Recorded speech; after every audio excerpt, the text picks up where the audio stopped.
Hi, this is Bill Claudsey. Welcome to a Wilds of Eldraine draft on Magic Online. Jumping into this first pack, we've got maybe my favorite card of the set to open, Regal Bunnicorn. It's the new Tarmogoyf in a way. It's a 2 mana, huge creature, and we're lucky to be graced by its presence. After that, we've got a pretty expensive but fine removal spell. Exiling it is nice. Neva is a powerful one. The new sort of grave digger with plenty of upside. And at common, a lot of replaceable sort of cards. I've been really happy with Glory, Snare Master Sprite, Genealogist and Cut In are both quite good in their respective decks. Even Outrider, that 4 power is relevant sometimes. And Gadwick's First Duel is a nice one. But all of those are much worse than Regal Bunnicorn. So let's grab that and be happy with it. Curiosity. This is good anytime you have evasion, or especially that red pinger. Besides that, we've got Besotted Knight, which is the best white card here for us. Warehouse Tabby, that kind of benefits us if we go into the, well, black-white deck, but also having a cheap thing means Bunnicorn will be a little bigger early. Frolicking Familiar, definitely a powerful one, and Hearth Elemental is another pretty nice one. So in the interest of... Yeah, white doesn't have that many evasive creatures. In the interest of just sort of taking the best card and trying to be an aggressive deck, I'm going to go Hearth Elemental here. But that's a tough pick, not as easy as the first pack, for sure. Cooped Up. And Embereth Veteran. I'm much more tied to the Bunnicorn than I am to Hearth Elemental, and if we can take the only good white card in the pack, that sets us up pretty well. I would say Cooped Up's in the running for best card in this pack, even. I think it's better than Firebolt. The other 3 notables are Vanguard, in order of sort of how I rate them, Veteran, and then Hamlet Glutton. But I could be off on that, but I will take Cooped Up. Regardless. A couple of these gluttons going around. It's a nice way to stabilize. 6/6 kind of blocks anything, and gaining that life is no small deal. Take another Cooped Up. And Cooped Up is sort of best in the black-white deck because it doesn't tap, so blue-white, it's out of that synergy. And it is usually an enchantment going to the graveyard, so there's a lot of white-black payoffs for that. Regardless, in white-red, it's just an aggressive, take your blocker away kind of card. Oh yeah, who's in this draft? We're passing to Shanks, Booyah, Kalush, Blisset, Jinja Dubstep, Monsta 94, and Ardejan 92.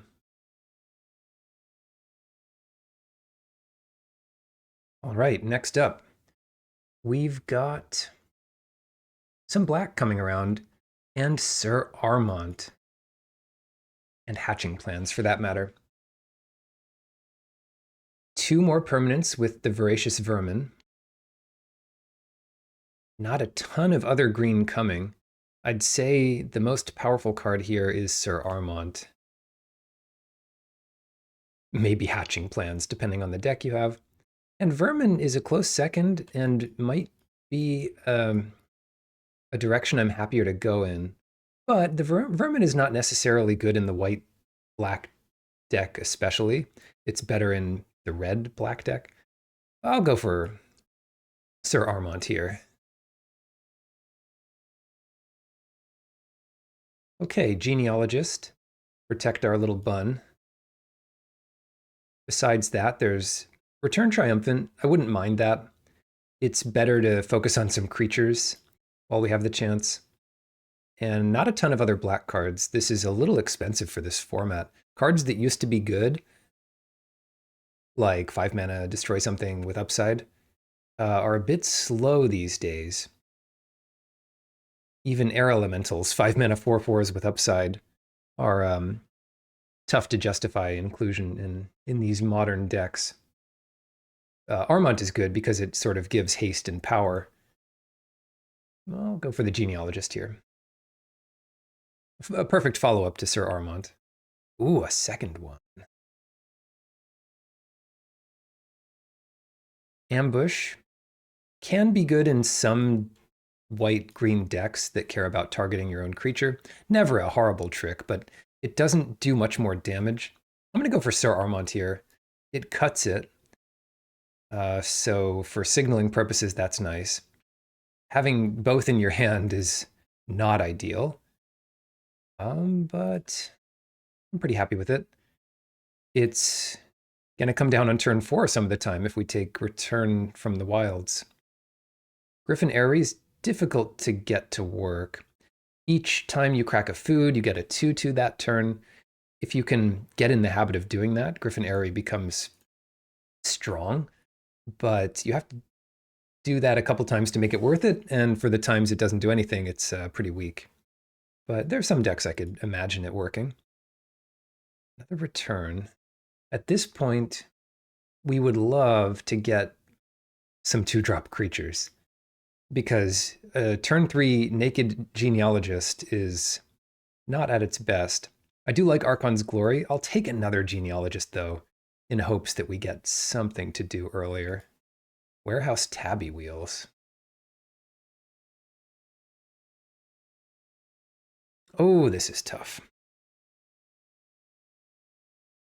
Given what I have, I don't want this 3-drop. I'll take Tabby. Wow, the Vanguard is back. In this age of high-powered standard sets for draft, we're wheeling cards like Red Tooth Vanguard. Amazing sign. I'd even be happy with the Oofy here, but Vanguard just is perfect for this deck. Bestial Bloodline. Enchanted creatures get +1/+1. That gives monster rolls. This can stack up onto that kind of thing. I'll take the Bloodline. I actually like having one of these in most of my white-green decks. Let someone try to figure out Sheox Reaper. And that's pack 1. Going into pack 2, here's a strong red one. Gale Fang, although this deck doesn't take advantage of the possible haste. We've got Hopeful Vigil, good most of the time. Season of Growth, which can be good in this deck if you get enough ways to target your own creatures. Right now we only have the one, so maybe we hope that wheels. We could take... Well, we could go into red, but I'm not so happy about that. It's between Vigil and Hamlet Glutton for me. The reason I'd prefer Vigil is it helps out a lot of the role players we have here. We've already got a pretty strong thing to do on turn 5. And it's, 2 more permanents for the bunnicorn. It is a critter that we can suit up with the royal roll. Let's grab it here and never look back. One of the less interesting mythics of the set. It'd be fun if someone figured this out, but it's another one of those, you have to gain some life for it to do much of anything. And the body doesn't really justify inclusion in most decks. Eerie Interference. This is a fog effect that I respect a lot. It is situational, but you can even use it on offense to protect some of your creatures. So it has more utility than it might seem. That said, I might just be happy taking another genealogist. Spider food is an option, but when it rains, it pours here. Yeah, let's grab another genealogist. If nothing else, they can start making each other royal. Ah, yes. Toadstool Admirer. Not every deck wants this, but a deck that can power it up and cares about early permanence is going to make it a lot better. So turn 2, 3/3 ward 2 is going to be strong in most matches because even the cheapest removal spells are going to cost 3. Yeah, let's grab this. I would be happy with several of them. Oh, wow. Now it comes to it. Do we take Ferocious Werefox or another Admirer? The nice part about the Werefox is the Admirer could wheel, and this is some instant speed interaction to pump up our Armont creatures. If Armont's out, we just slap this somewhere. And while Armont doesn't put its monster roll on itself, you can put other rolls on it, and it still benefits from the pump. Yeah, let's grab Werefox. Kellen's Light Blades is fine. I try to focus on my synergy rather than take removal, unless the removal's really good. All right, let's get things in the right order here. This is a tough one. Woodland Acolyte, always going to be fine. 3 mana, draw card. Sometimes it gets back your best card, like your bunnicorn or what have you. But is it better than Cooped Up? I'll say so. Yeah, let's grab it. This is turning out to be quite aggressive. I like the Vanguard, but, or sorry, yeah, they're both Vanguards. I'm like, whoa, which one was I talking about? I like Stormkeld Vanguard a lot. The way it's going to play out for us, I don't know if we'll ever get to 6 mana. I'd rather just try to win earlier, and this 3/1 trample does a good job at keeping the pressure on. Not to mention coming back. All right, that's about all we needed from this pack, because it looks like we're not getting much else. I will take the Grotto, which I'd be happy enough to play one of in a 2-color deck. Genealogist number X here. They do have diminishing returns, and it is just a 2/3 for 3 at the end of the day. But Gingerbrute, that works for me. Beanstalk Worm is just a bit slow. Yeah, let's grab Gingerbrute.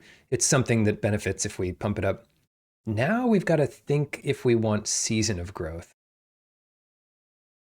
I only see 2 targeted spells. So Season of Growth is not looking at its best. The Troublemaker, on the other hand, is a nice 2-drop, and we will have 1 or 2 things laying around to sacrifice if we have a pesky enchantment or artifact to exile. Let's see. Eerie Interference, Wheels. I could start thinking about cutting things, but in League play, you should really just assume you won't play against the cards that you pass. And if you're really desperate to not play against them, you could wait a day before playing or something. Yeah. Beautiful Griffin. This is what I'm talking about. 5 mana, 4/4 flying. Those would be stats to main deck this always. What has happened to Magic? That's the power creep for you. Maybe it looks worse than it is because the second ability hardly ever comes up. Nice. The Admirer did wheel, and we have our Oofy, so we don't need 2 of those. But I'm really happy to get another one of these. It should play out strong with the Bloodline. I'd be happy at this point for another Bloodline. We can probably put Hearth Elemental in the sideboard safely. What do we have here? Yeah, anything that's going to bounce a creature will undo all of the hard work we put into enchanting it. So, yeah, wouldn't really want to play against that. Fortunately, our royal rolls make that an expensive play. But still. All right, pack three, Virtue of Strength.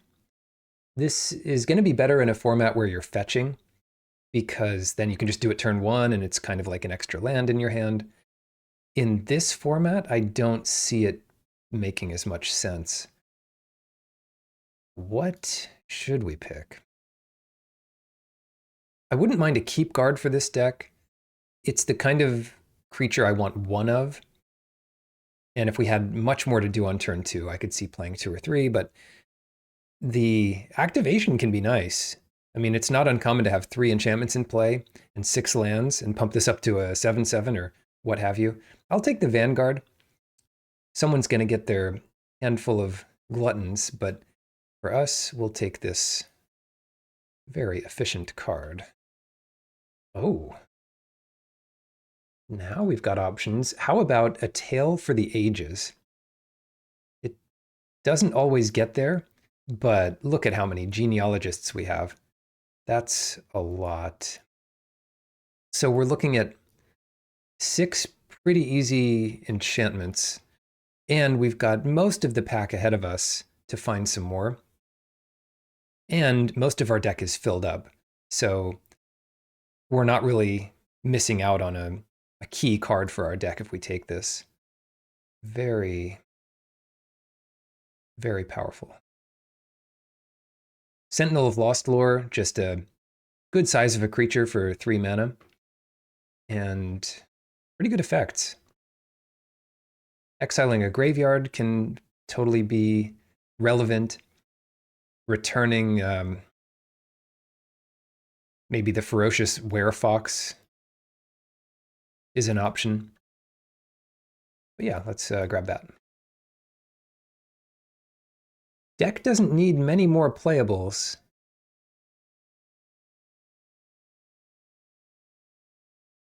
I don't know if we've quite hit critical mass for the tail, but we will see. Oh, here we go. Curse of the Werefox. That helps a lot. Bramble Familiar. Definitely not a bad one. It's a 2-mana 2/2. Adds a mana. But our turn 2 is pretty set up for us anyway. Bunnicorn Werefox is going to be great. Yeah. You don't need to do much more convincing to get me to pick that card. Outrider, Apple. Apple's a good one. Basically, we're just cutting it because I doubt we'll play it.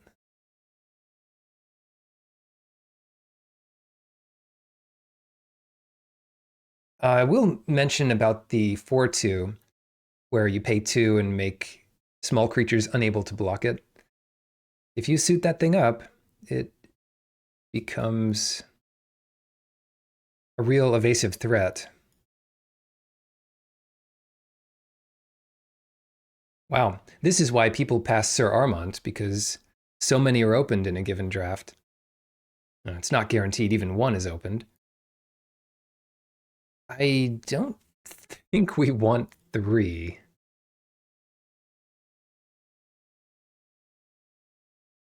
Might wheel anyway. I'm going to take Moment of Valor. Here's a card I often leave in the sideboard. But yeah, put that there. Bestial Bloodline. You don't normally take this, take the second one over cards like Stormkeld Vanguard and Genealogist. But I'm trying to curve out with a lot of these Tramplers and 1-mana 1/1s. That should help a lot here. Wow, another Vanguard. Have we seen this pack yet? I don't think so.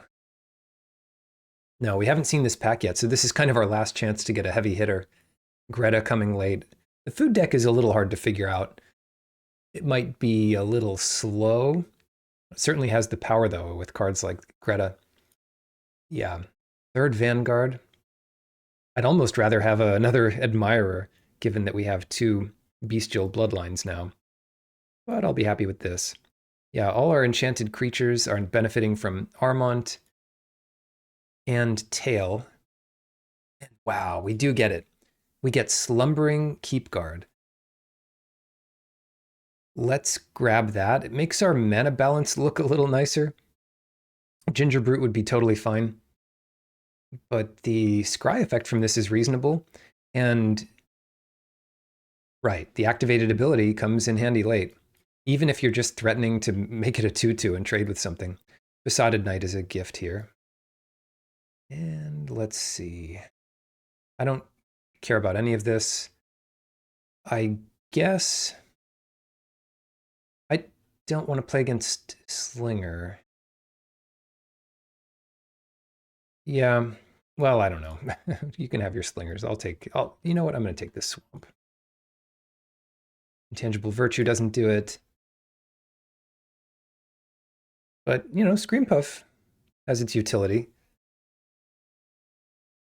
Take another nice land. And another land. Wow, so many sweet lands. Cool, see you in deck building. More cards than we know what to do with. So the way I like to do this is drag up the cards we're definitely interested in. How do we do that? Yeah, we want these vanguards, the removal, the bloodlines, bunnicorn. Kind of consider all these. Right, okay, so that's our early game, which is like a quarter of our deck. Then we want to put in these genealogists, the pump spells we have on 4, at least one Sir Armont, a bit of diminishing returns there. You often win if it survives, though, so having the second one as backup is nice.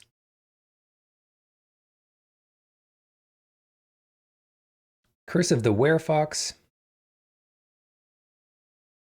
We might be able to leave Return of the Wilds behind. And then we basically get to pick one of these.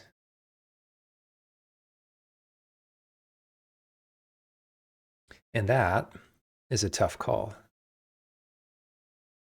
I would tend to pick the cheaper ones. Yeah, it's hard to imagine Sentinel not being good enough. Put a card you don't own in exile at the bottom of its owner's library. Yeah, I mean, that's good value. That's got to be better value than Acolyte, unless we were using it to get something back that we needed. Now, we can decide whether this is a 16-land deck or not. Our curve is really low. We're kind of heavy green. And where are our mana sinks? So that's 1. That's 2. Sir Armont at the top end. I kind of want to play another Sir Armont so that we draw it basically every game. I don't want 2, but that's not a huge risk, and it's not always awful to have it. So 16 lands like this. Or I could just do Stormkeld Vanguard. Let's do it like this. And then we'll just split it a little heavier white. Put in Crystal Grotto. Or a little heavier green, obviously. All right.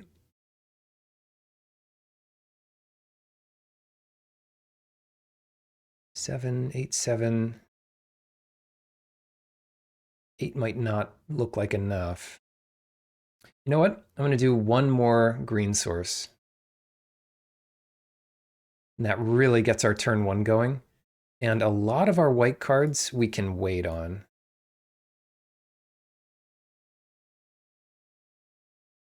Right. If I was really good, I might just play 17 lands. But then we cut Sir Armont and it doesn't quite get there anyway. The nice part about 17 lands is you're getting back your Vanguard. You have mana for it. Yeah, I'm not going to make this mistake again. I'm going to play 17 lands. Let's cut an Armont and just run with it. If we hit our land drops, we should be able to put a board together that is overwhelming. Okay, another thing I like to do is just picture my sideboard in with my main deck in one easy screenshot that has everything. So here we go. The deck. And I'll see you in the matches. Round 1 versus Willie Thoktar. Play on one of the favorites, Woolly Thoktar. I like the new land adding system they have in deck building. I just go with the default, but it's very easy to choose any land. So we get to see all kinds of good stuff that you don't see very often. Everyone has their own take on what lands should be used. Spearguard turn 2. They just drew that.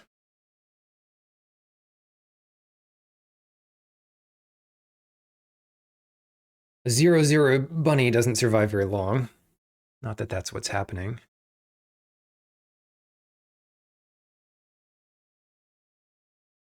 Why don't we play Hopeful Vigil here?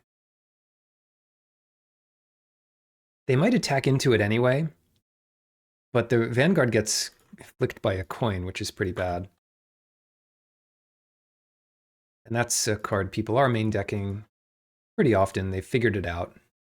Torch the tower. Okay, it's not our bunny. And we do have one more permanent in play for the bunny, which is pretty nice. Pie Wielder. Sometimes I make the mistake of letting Pie Wielders survive when they shouldn't.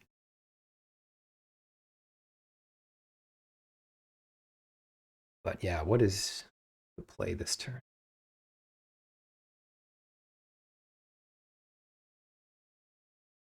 Tell you what, let's coop up the Pie Wielder.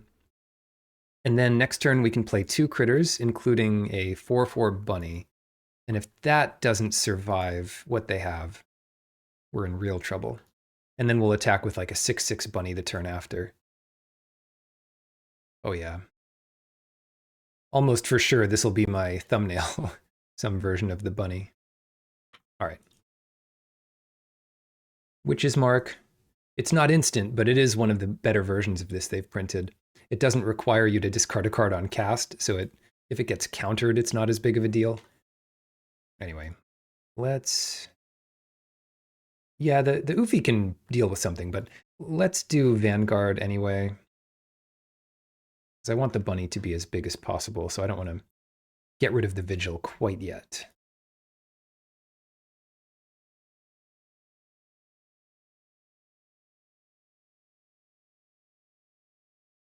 So far, I'm happy with playing 17 lands here.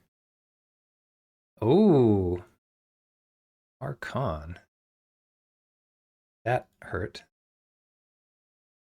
Fortunately, we have the answer, which is to say, play a critter, and then brawl with this Archon. 7/7 bunny. Fighting. If they had another Torch the Tower, they could actually trade there, but yeah, we're hitting hard. They got a nice wallop of 5 damage in. We just hit them back for 10.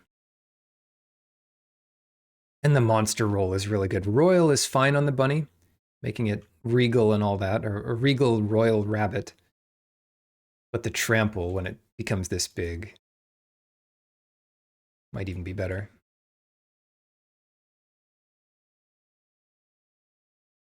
Oh boy, 5 mana. There are some 4/4 hastes and 5/4 menaces. What is this? Oh, wow. Bargain to do 8 damage to the Regal Bunnicorn. That just happened. And we're down to 10 because they sacked their Wicked roll. Okay, cool. All of that happened. Now, they're not attacking with this, so it looks like they're planning on blocking. But that's still 5 damage to them. I'm gonna play out the Ufe and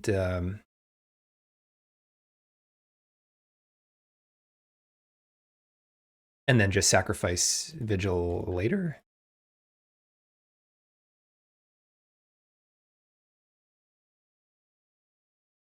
We'll have the most information for our scry.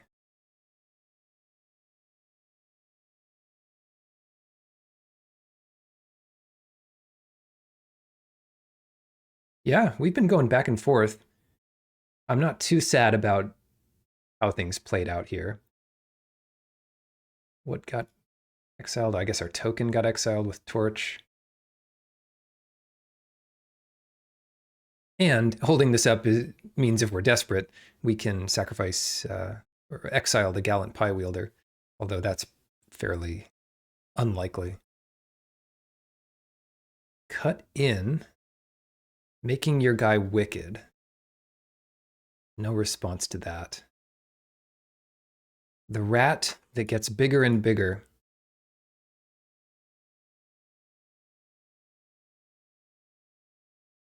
But if that's all they have, we win the race for sure. And the scry is really nice. 2/2. Come on, top decks. Toadstool Admirer.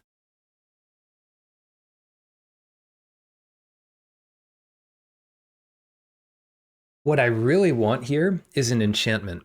The Admirer it's just a 2/2. It becomes a little bigger on our turn. But I'm going to bottom both. That's greedy, but it's what we need. All right, I'll take a 3/4. Blocks their guy pretty well here. And I'll definitely offer this trade. Wow, they're taking it. No kidding. Bold move over there. But I guess it makes sense. Put this trigger onto the stack. Exile target player's graveyard. We don't even have a choice, but I'll exile their graveyard.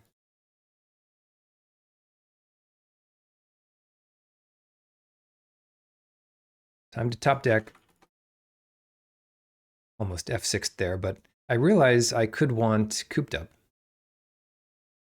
Yeah, they're dead. They have no blocker. Red-white.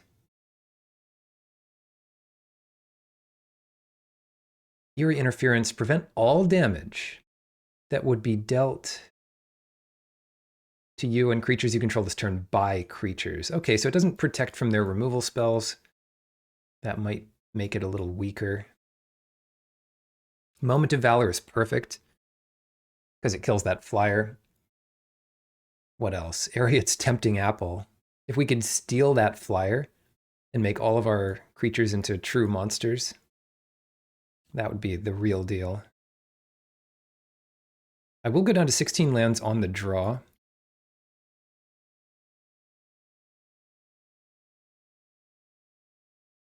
And then what? That might be enough. Even the Ufe looks good there.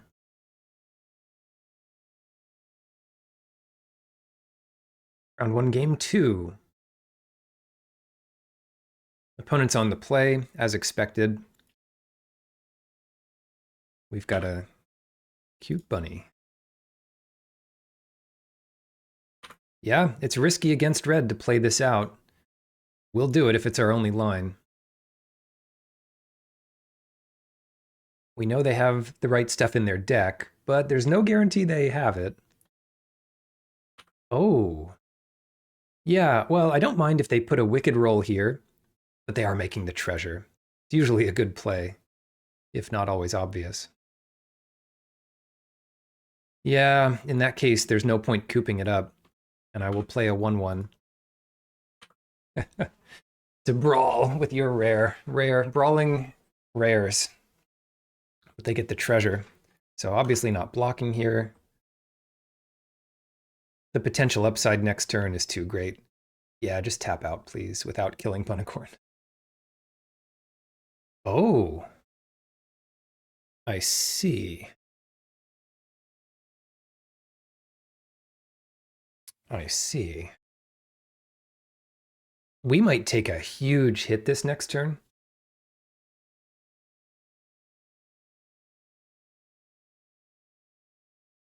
Wow. But I think it'll work out. So let's do genealogist. That gets us a, 4/4 bunnicorn. I should have probably attacked there. But here's what happens. So if they put an aura on Charming Scoundrel and attack us for 9 in the air, nothing we can do about that. But the next turn, we lock down Archon and we bargain away the Royal Roll to take that aura off, make that thing back to a 1/1. That should be enough to survive. Yeah.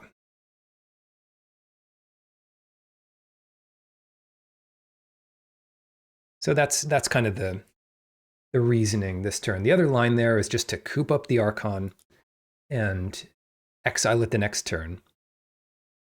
But yeah, this should be okay. What do they have? They've got another big critter.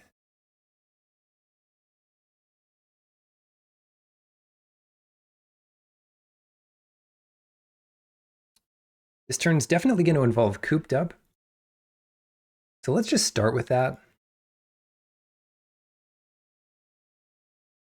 The most mana efficient thing to do here is the Bloodline, and that's going to be 10 damage back to them. Besotted Knight is a nice cheap thing we could stack up next turn. So yeah, let's go Bloodline on Genealogist. Creatures are totally big enough, and they might just give their big creature Menace next turn anyway. So yeah, it makes the most sense to attack here.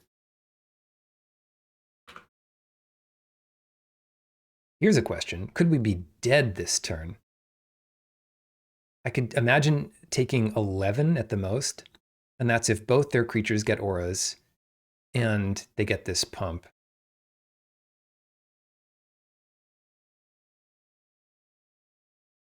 All right, so it looks like 5.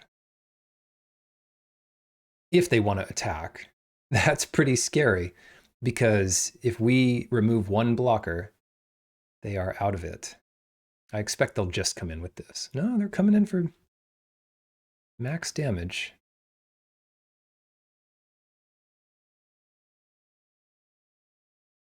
Whoa, lifelink. That puts him ahead.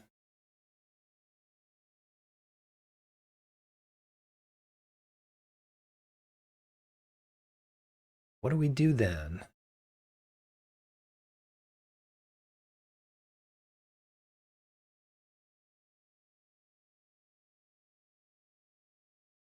Yeah, if they can find 2 more permanents, we might just be dead. But we can't play 2 creatures. The best we can do, and nothing to exile, the best we can do is Genealogist. That's already royal, so put the royal here. And then those are both already royal, so we Betroth the Beast here. And attack for 9, leave 2 blockers. That's one option.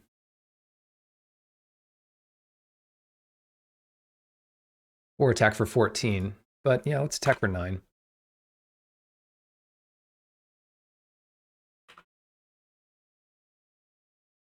Or we could have held back all 3 creatures to survive a big removal spell. Thankfully, they don't have something to sacrifice to bargain because they can only do 3 to one of our creatures. And that's not enough to finish it off. I'm thinking about the X spell. It's kind of like Fireball. But it's double Fireball if you bargain. Bargain Ball. Okay, rock on.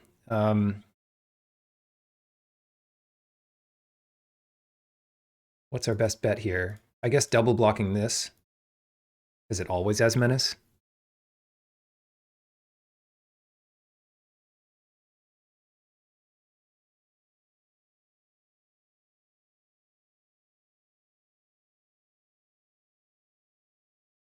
Well, let me think about that a little more carefully. Let's assume this is the last turn. If we do this and they flash in 2 critters, hold on. At the beginning of combat.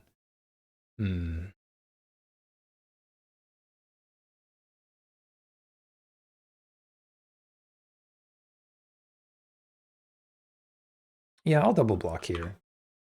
What could go wrong?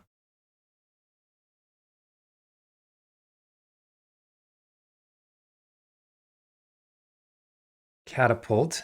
We can exile that, thank goodness.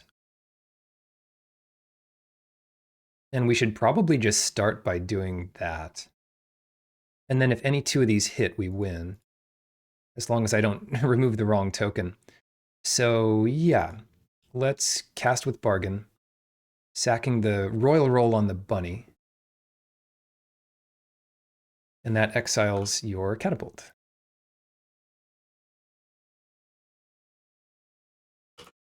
Swing for lethal. It's pretty likely we're dead on the crackback, so this kind of has to work.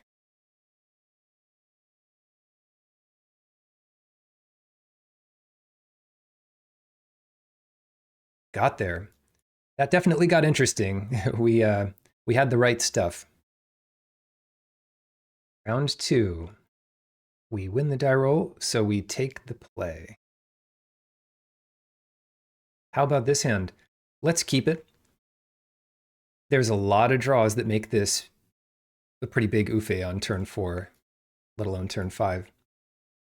We'll go with Forest here.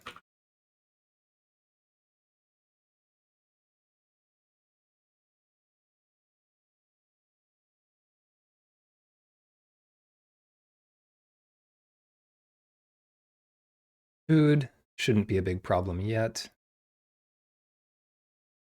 I've got nothing to sack. I really want this creature in play.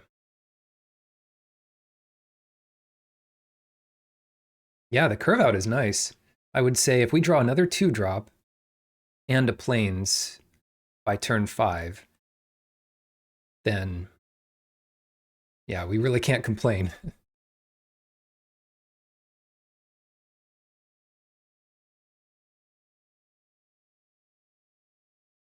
They might be looking for a land, and they might be sacking the food to make this land into a 3/3.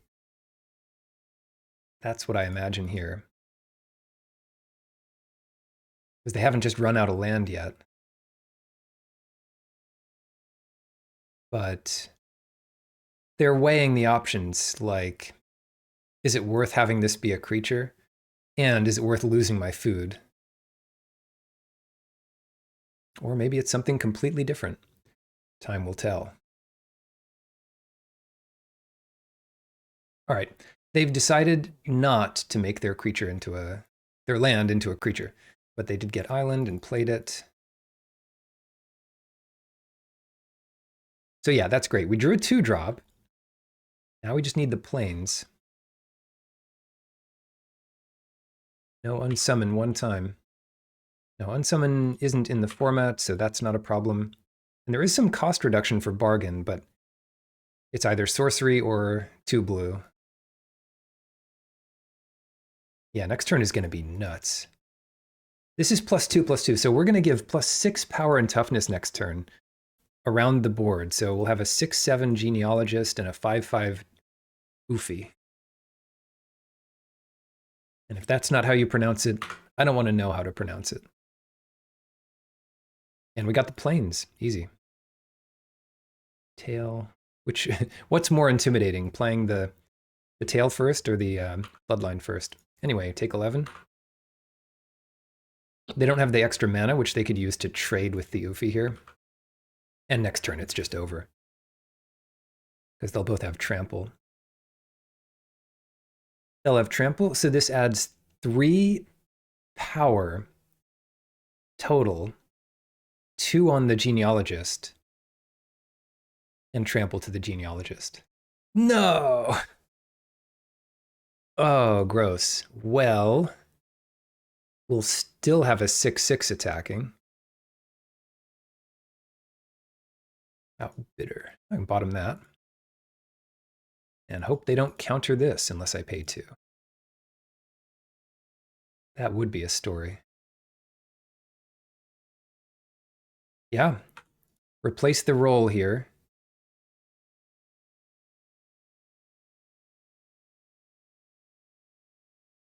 Trying to think what gets us here. There's not a lot they could do. If they want to save their scavenger.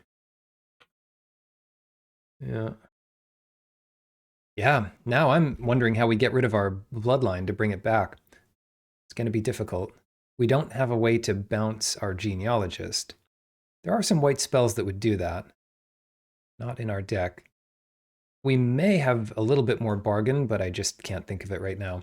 This is the one I can think of because it's the one I see. Still, 2 lethal creatures. And we scried a land to the bottom. So we're set up for success here. It is kind of interesting. They've only done 4 things, and 2 of them have just been drawing cards. 1/1 Otter. Cool. Well, that doesn't change anything.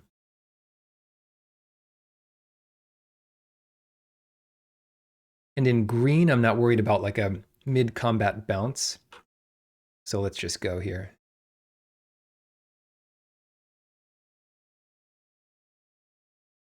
They could double block Sir Armand. That doesn't really get them there. Black. Oh, I forgot. They could just filter into any color here. So what they're doing is, yeah, sacking that. That gets bigger. 5/5 trample. You have to block with both. So I trade off here and even get them to 2.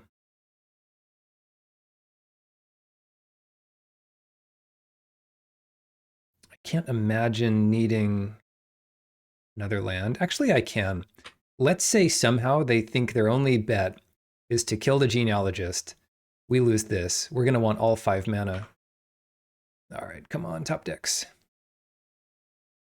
Okay, I'll match your 5/4 with my 3/1.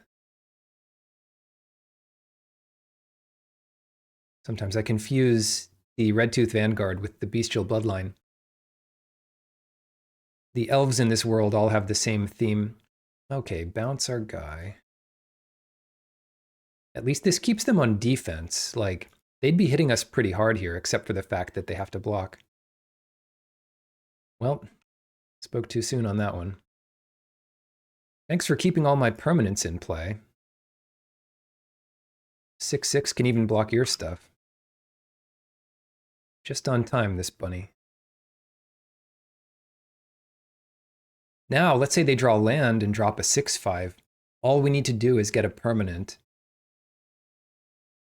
And our bunny eats the gatekeeper. I guess that's not true, because if they block the Vanguard, the bunny would shrink a little bit.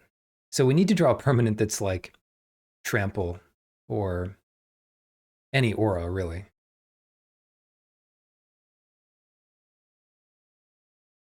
Okay. No! Graceful takedown. At least they couldn't kill the bunny there, thank goodness.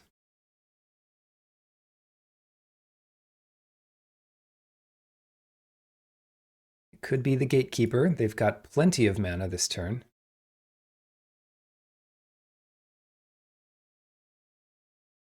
I can't block it. Cooped up. Does that do it?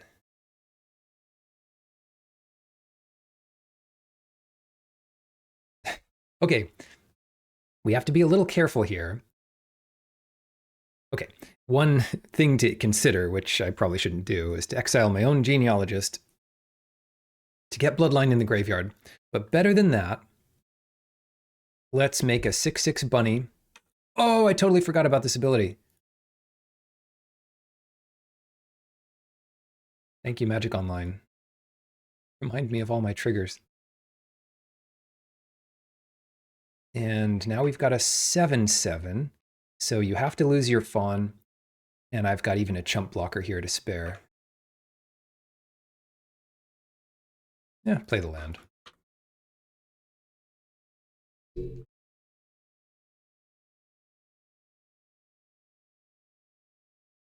Bitter chill on the bunny. That is just rude. 3 bitter chills. It's an uncommon. Takes me to 5, and they must have something because they're dead unless they do. All right, you've got a 4/4. Can I get there? No. The answer is no. I can survive a turn by blocking with our poor Vanguard. What a game. They really hung in there. So I block here. And I guess I keep Balloonist Gatekeeper around. And that's not enough, so I'm just going to give it to them. Wow. Good game. What else do we have? Vanguard doesn't exactly do what I want. Apple would have been good, but, you know, most things would be pretty good there. I'll put in Moment of Valor again. We lost that one, so I do want 17 lands. Goofy's worth keeping around. Cooped ups are fine.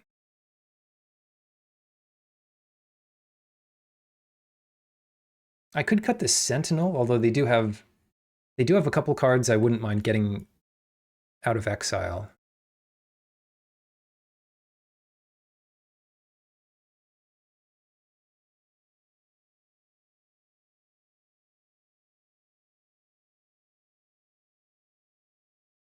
Gotta be crazy to cut a genealogist.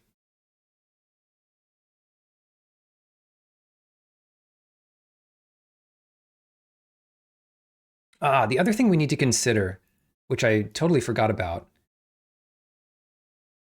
is getting rid of those enchantments that lock our critters down.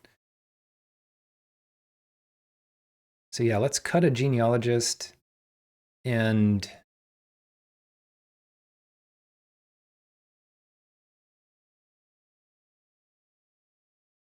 I need to cut something somewhere.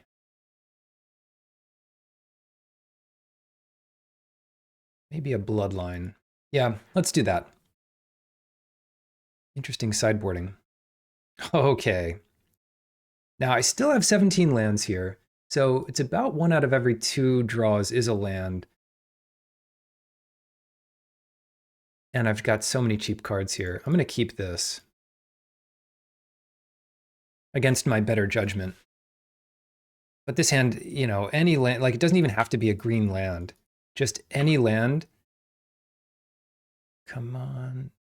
Any land is so good. Okay, well, 1 turn down without land.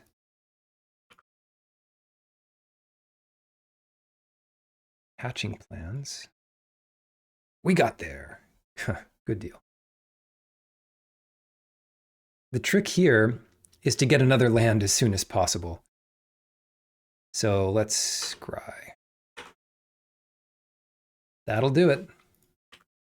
Yeah, even behind like this, I feel pretty good about our chances. We could do bunnicorn admirer. They're doing multiple land drops this turn. Yeah, bunnicorn hits the hardest. That's probably the line.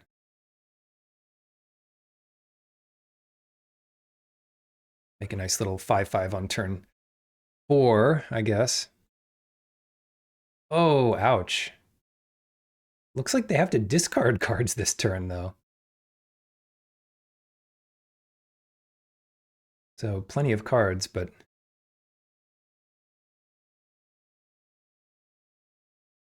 Oh, wait, they've got an extra land drop. Yeah, I don't know.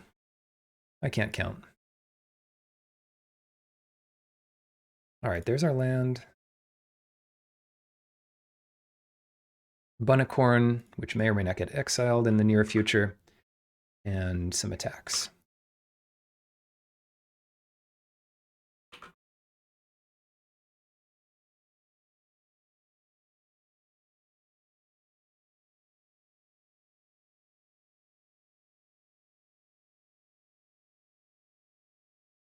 Yeah, strong start from them. A little bit of a hiccup from us. Just have to see how it plays out here. Another land would be great. They've got decent blockers, which is a problem. But they might just tap down bunnicorn. That's a pretty safe play. They have so many of that icy spell.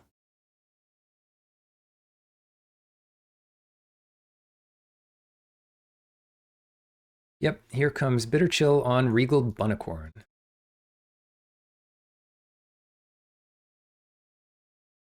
So I wonder if the right play there was to play one of these Vanguards instead. No, this is fine.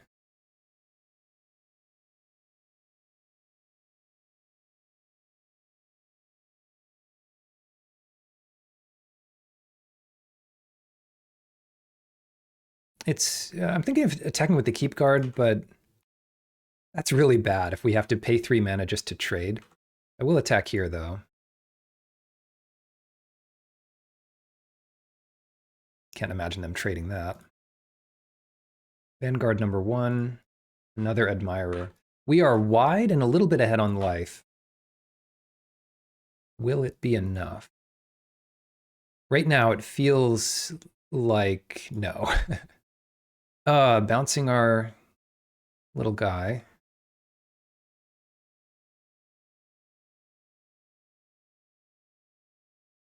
And once these 5 power and toughness critters come down, it starts to get scary for us. All right. How many enchantments do we have in play? 1. It even counts it for us. Nice. Let's do this. We come in with the Vanguard. And they could sack their food to eat it. But then they're kind of done doing that. It's almost like doing 3 damage to them.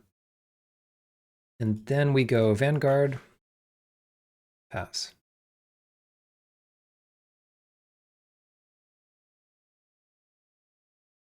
Close game. In a lot of these games, I'm like, okay, if we can just win this game, we'll be fine for game 3.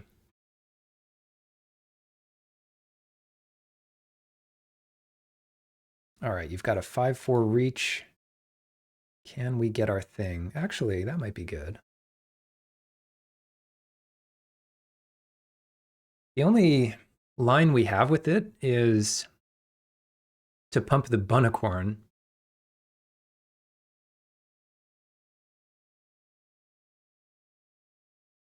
Which might get unlocked eventually. So we use it to just kill the beanstalk worm. That gives us another attack with our Vanguard.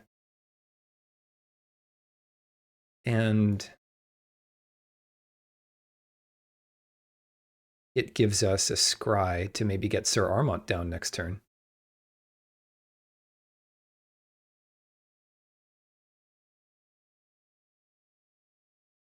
Yeah, take that.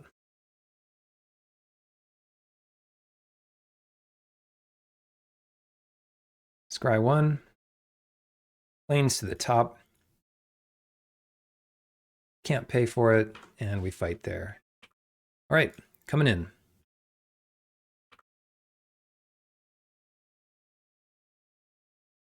Puts him to 10. Then what do we have? Next turn.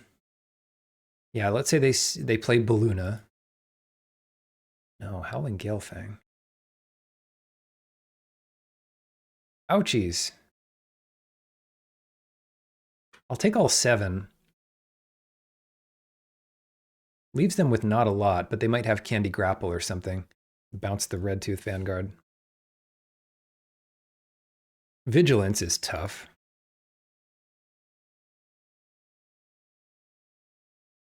Let's pump up one of these guys. And that's another scry here. What can we do with a plains? Not a lot. Let's bottom that. And can't pay for that. So pass it. Double Gatekeeper. Really good card against us. It's like the perfect card against us in a lot of ways. All we want to do is pump up our 1-drops with auras.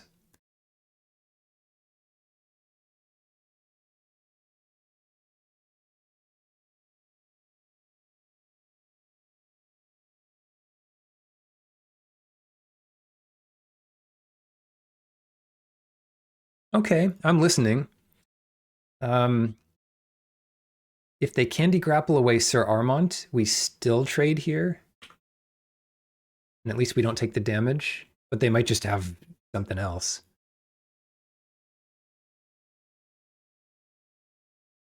Okay.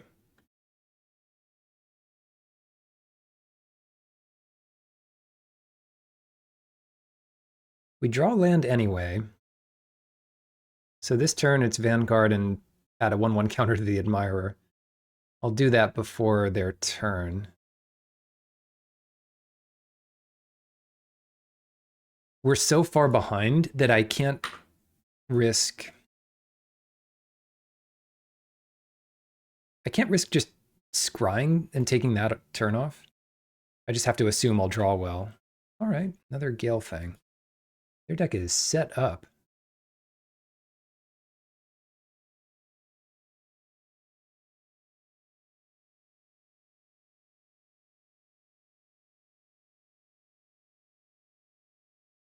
Yeah, let's do that. Go to 1.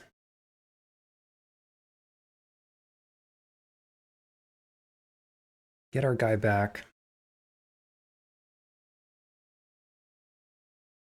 Trade off with one of those.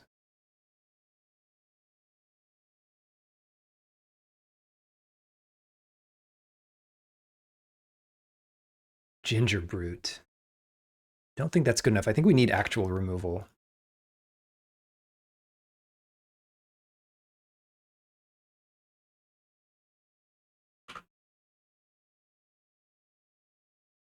Or is not going to cut it. Yeah, if they can bounce something or tap it, we're in bad shape here, and they have a lot of that in their deck. Just show it to me. Okay, Bitter Chill. They paid for Ward. So that's it. Yeah, credit to a really cohesive deck over there. Blue-green, just enough of a splash for like an excellent card. And we'll take it. Round 3. And a decent prize on the line. If you remember Swiss drafts, you'd go 3-0 and get 3 packs. Well, now you can go 2-1 and get 3 packs. So 3 packs on the line always makes things interesting. We're on the play again. And our last opponent was ready for us, but some decks aren't going to have what it takes to stop this. Blue could be a bad sign. Let's get about as aggressive as possible here with this Vanguard. And the Ufi has some utility later. The only downside is the 1 toughness, but sometimes that's not going to come into play. Right, so here this is fine. Interesting. Yeah, let's offer this trade, because next turn we can do something like Tail for the Ages and get it back. They might just take it. No, lose the Scarecrow Guide. And we're going to do bunnicorn and hold up our Hexproof spell. Or something.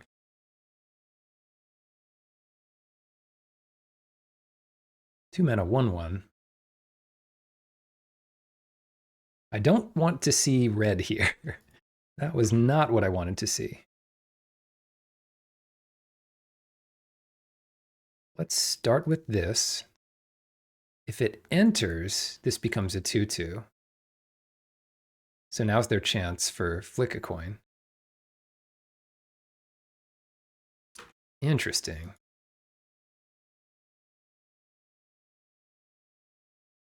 Yeah, let's do it. Any way they can kill bunnicorn? Like, I don't want to play Bestial Bloodline into all the nonsense they have here. Yeah, so they have 2 damage. They were just waiting for a chance. Thank goodness we didn't do Bloodline. That's better than if they had Flick a Coin. Teamer, nice. Get up that beanstalk.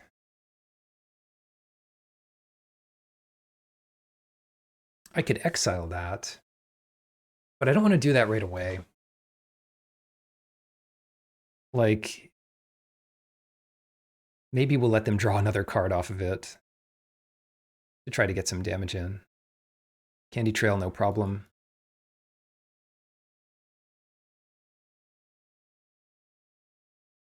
But yeah, Bloodline's +4/+4. That's crazy. Here's hoping they don't bounce it.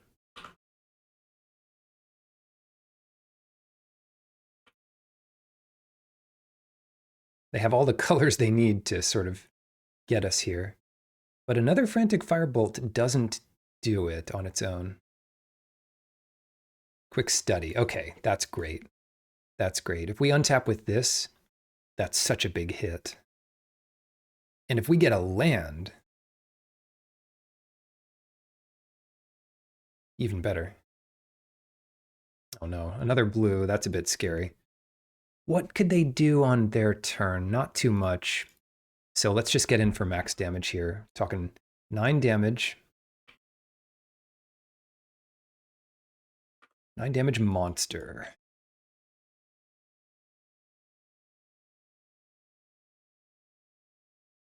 Yeah, they have 2 options here. Big spell to answer a creature, or big spell that our Red Tooth Vanguard is going to be bigger than. And it looks like we're attacking back with a 6/6 Armont at least. Well, that's pretty good here. Yeah, that's pretty good. Yeah, Genealogist plus Vanguard. And they haven't drawn a second card off Beanstalk yet. I'm wondering if it's even worth going after that. Probably not. I'd rather keep all my rolls and whatnot. Because they're only going to get 1 more turn. So yeah, draw all the cards you want. Start with Genealogist.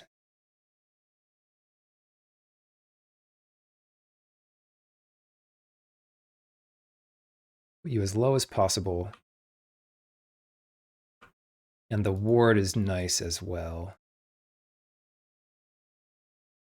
We just need to connect with 2 creatures.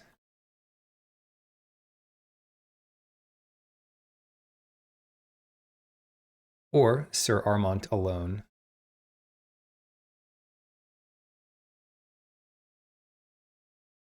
Gingerbread Hunter with a food as backup.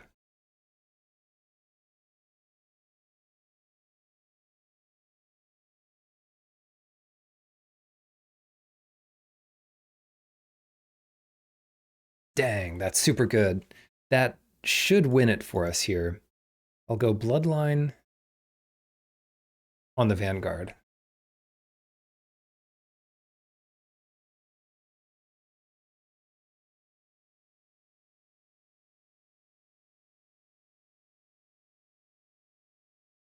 Ice out. All right. Well, that's certainly interesting. 8/8 Royal. Yeah, they're just going to give it to me. Oh, yeah, I guess I just have the win on board. I forgot. I was just not realizing that they couldn't sack the food yet. I would have gotten there. Vanguard makes sense here. Even the apple might be good, but I keep putting in Moment of Valor. Yeah, I get to take out a land and put in Moment of Valor. And then the question is it worth playing Vanguard or not?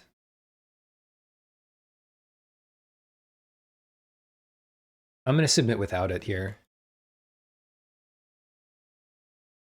It's just such an expensive card. I mean, it's good. We curve out here.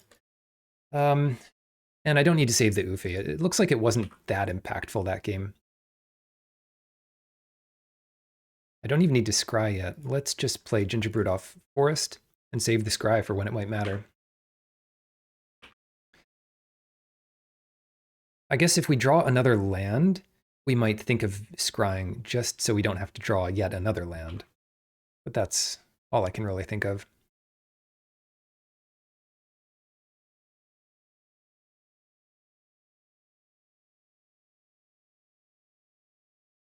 That's great.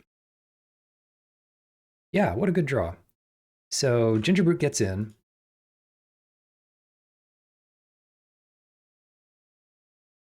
And Vigil. I suppose we could have attacked for 3 that turn, but usually this is good for a surprise later. Now what? They have counter magic up. We drew the land, so scry here. I'll scry that to the top. And they could counter genealogist, but at least then we know. They counter that. And there's more where that came from. Not to mention, if they start to drop artifacts, we can double up in a different way.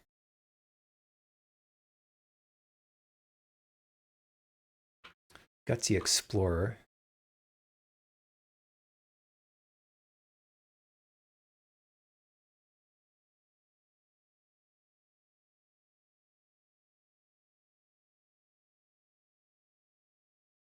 Yeah, just do kind of what makes sense here. This gets in about 4.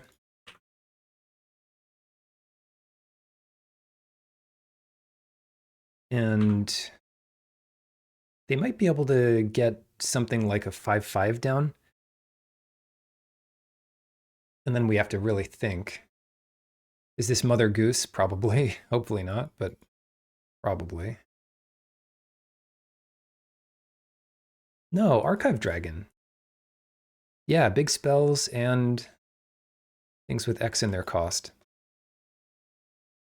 Yeah, that's a little too big, and it might mean... What does it mean?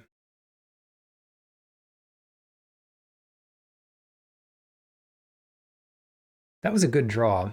So I could make this a 5-power critter. I could make this a 4/5.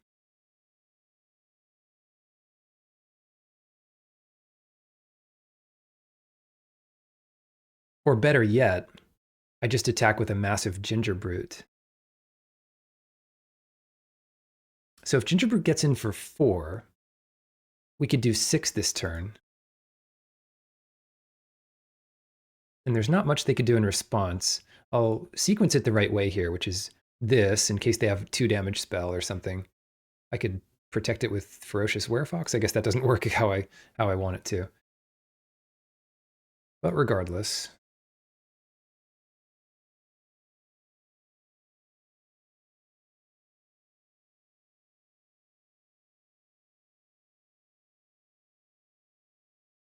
Bam, a couple more hits like that, and they're done. How did they scry? I should be paying attention to that. 2 bottom. Now they're looting. Desperation.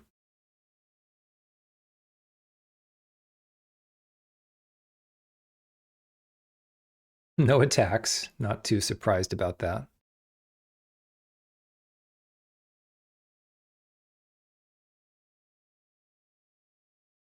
And, well, here's hoping they don't have an answer.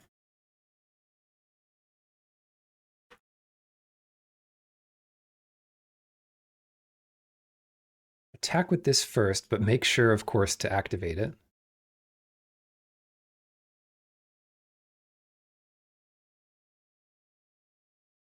Puts him pretty low. And the best line here is just going to be to cast this guy.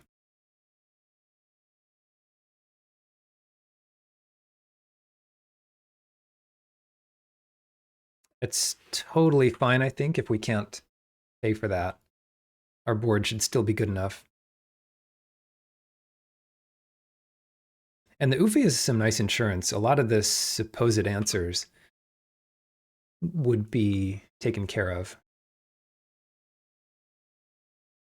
It's a good reason not to sack our Hopeful Vigil on upkeep too, because the rest of our enchantments have utility.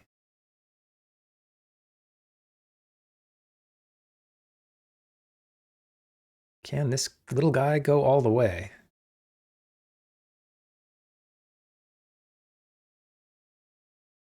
Archive Dragon. That's a solid air elemental type thing. The ward makes it a real pain. The stats are great. And it's a fine finisher. Just the exactly what control wants. Now what? Oh. Okay.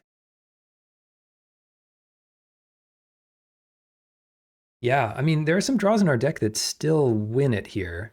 They've only got a colorless left over. Oh no, they still lose, because we can play Gingerbrute. Right. Not to mention kill that thing.